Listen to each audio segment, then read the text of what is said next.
Sahabat Lexio Divina yang dikasihi Tuhan Yesus. Pada segmen yang ketiga dari seri Berjumpa dengan Kuasa Allah, kita akan melihat satu kisah dari Kejadian pasal yang ke-22, ayat pertama sampai dengan ke-19. Segmen ini saya beri judul Kontradiksi Ilahi. Pada waktu Allah ingin memberikan kepada kita pengalaman perjumpaan dengan kuasanya, Dia biasanya melakukan itu lewat ujian. Dan ujian yang Tuhan berikan ini juga kadangkala sangat kontradiktif atau tidak masuk akal. Dia menaruh kita pada skenario seperti yang ada di dalam kisah ini, bagaimana seakan-akan ujian itu bertentangan dengan kehendak Allah. Sahabat Lexio Divina yang dikasihi Tuhan Yesus, kita melihat di sini bahwa apa kontradiksi yang kelihatan di dalam kisah ini. Bagaimana mungkin Allah yang sudah berjanji kepada Abraham akan keturunan yang melanjutkan perjanjiannya itu, yang sudah dinantikan 25 tahun, harus dikorbankan, harus mati. Kontradiksi seperti ini akan sering kita hadapi di dalam ujian-ujian iman kita. Tetapi prinsip di dalam menghadapi kontradiksi ilahi adalah ketaatan. Dan ketaatan yang Tuhan harapkan dalam ujian iman adalah ketaatan yang sifatnya segera dan sepenuhnya. Kenapa? Ini penting. Karena ketaatan yang ditunda itu sama dengan tidak taat di mata Tuhan. Dan ketaatan yang separuh atau parsial itu juga tidak taat sama sekali. Dan kalau ada sampai berpikir, saya akan taat kalau saya mengerti dulu. Nah, ini yang sering kita dengar ya. Saya nggak akan taat buta-buta, saya akan perlu ngerti dulu baru saya taat. Bila kita berkata seperti itu, berarti kita menempatkan diri kita sejajar dengan Allah. Sementara kita ini adalah ciptaannya. Kita harus sadar itu, ada perbedaan antara pencipta dengan ciptaan. Dan kita bukan setara dengan Allah.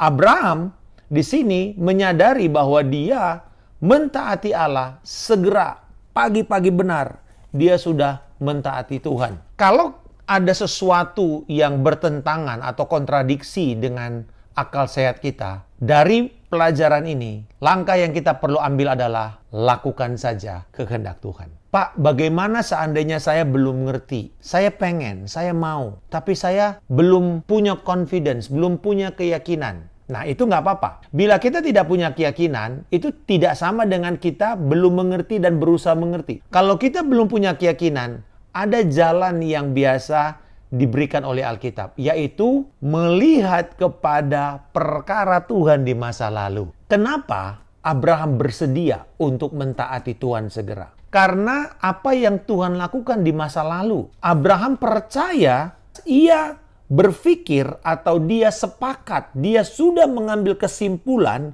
Allah berkuasa membangkitkan orang-orang sekalipun dari antara orang mati. Jadi dia punya satu keyakinan ini karena istrinya yang dikatakan di dalam ayat 12 dari Ibrani 11, dari satu orang yang malahan telah mati pucuk. Justru Tuhan sanggup membangkitkan. Kalau ada saksi kebangkitan, kuasa kebangkitan di perjanjian lama, yang pertama itu adalah Abraham. Dia melihat apa yang mati jadi hidup. Apa yang tidak mungkin lagi menurut manusia hidup. Justru di situ dia punya keyakinan. Sahabat Lexio Divina yang dikasihi Tuhan. Di sini kita melihat bagaimana Abraham menjadi contoh iman. Bukan karena pengetahuannya. Hari itu belum ada hukum Taurat. Belum ada firman tertulis. Tapi dia dibenarkan karena keyakinan dan kepercayaannya. Tuh, di ayat 8 anaknya bertanya, di mana domba yang akan kita sembelih? Saud Abraham kepada anaknya, Allah akan menyediakan anak domba untuk korban bakaran baginya, anakku. Tuhan yang tahu apa yang akan dia minta dan Tuhan yang akan sediakan apa yang dia perintahkan.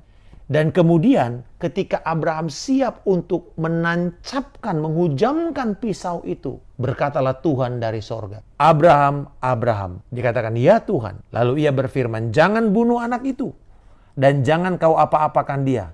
Sebab telah ku ketahui sekarang bahwa engkau takut akan Allah dan engkau tidak segan-segan untuk menyerahkan anakmu yang tunggal kepadaku. Ini menarik, dikatakan kamu tidak segan-segan. Apa kaitannya dengan statement yang di ayat 2? Ambillah anakmu yang tunggal itu yang engkau kasihi. Kata kasih di sini adalah kata yang pertama disebutkan di Alkitab sejak Kejadian pasal yang pertama. Di dalam studi Alkitab ada istilah the law of the first mention, yaitu ketika sebuah istilah itu ditemukan, maka kita harus tahu konteks ditulisnya itu seperti apa. Kata kasih di sini konteksnya adalah kasih seorang ayah kepada anaknya. Kasih yang begitu besar pada waktu ujian iman. Tuhan bukan cuma mau dengar perkataan, Tuhan aku mengasihi engkau dari orang yang sedang diujinya. Tapi dia ingin merasakan kasih dari hati dari orang yang sedang diujinya itu. Dan hal yang sama dikatakan kamu gak segan-segan untuk menyerahkan anakmu yang engkau kasihi ini. Anakmu yang tunggal itu. Dan saudara, ini sebenarnya gambaran dari apa yang Bapa Sorgawi lakukan 2000 tahun kemudian. Yesus harus dikorbankan dan Bapa tidak sungkan menyerahkan anaknya yang tunggal yang dikasihi. Yang tidak ada lagi seperti dia. Sepenuhnya Allah, sepenuhnya manusia.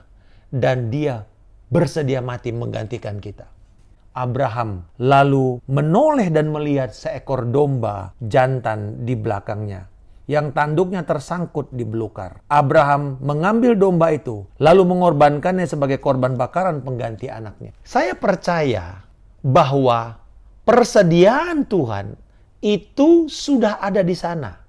Tetapi sampai kita mentaati Tuhan, kita tidak akan pernah melihat persediaan Tuhan.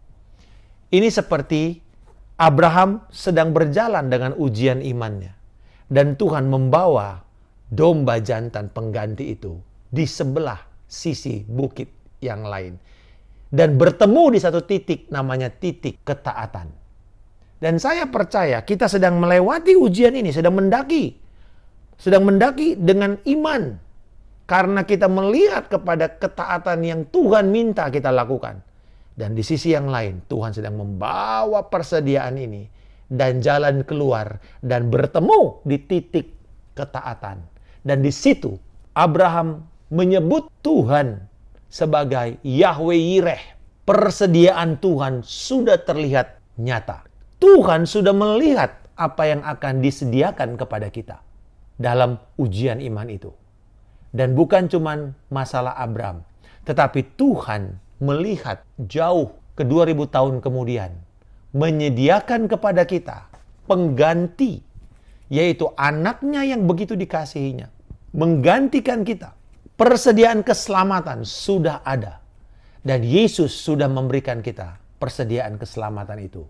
Dan bukan cuma persediaan keselamatan, tetapi juga persediaan fisik, baik itu keberkatan, kesembuhan, keuangan, jalan keluar, usaha yang baru. Sahabat Lexio Divina, kita melihat ujian yang penuh dengan kontradiksi. Yang kedua, ketaatan yang akibatnya menimbulkan persediaan atau penyediaan Tuhan yang terlihat. Dan yang ketiga, Tuhan meneguhkan setiap ujian itu dengan sumpah demi dirinya sendiri. Nah, ada perbedaan antara janji, promise, dengan sumpah, oath. Di sini dipakai kata oath. Artinya, kalau janji itu masih ada persyaratan yang diminta oleh pihak lain yang berjanji antara Allah dengan kita. Tetapi kalau oath atau sumpah, sekalipun kita gagal, Allah demi dirinya, demi firman-Nya, Dia akan menggenapi sumpahnya itu. Janjinya tidak akan pernah gagal. Bila Allah yang berjanji,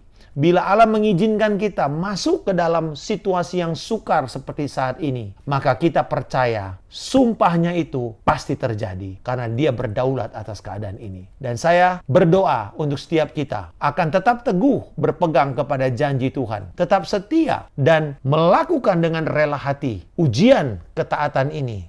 Dan kita percaya ada persediaan yang Tuhan siapkan kepada kita di masa-masa sulit seperti ini. Persediaan Tuhan sudah terlihat nyata. Yahweh Yireh, itulah namanya.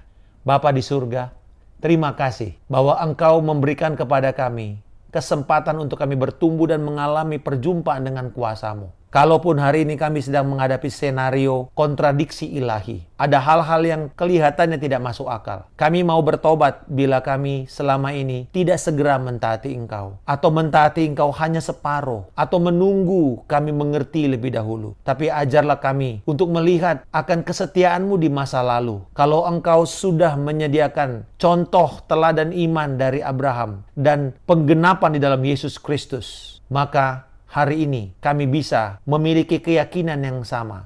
Karena Engkau telah bersumpah demi diri-Mu sendiri, Engkau pasti akan menggenapinya. Kami berdoa Tuhan, agar setiap kami rela hati, percaya, menantikan janji-Mu.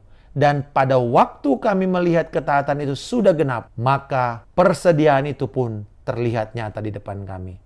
Di dalam nama Tuhan Yesus Kristus kami berdoa. Haleluya. Amin. Salam kemenangan. Saya Pendeta Markus Simanjuntak.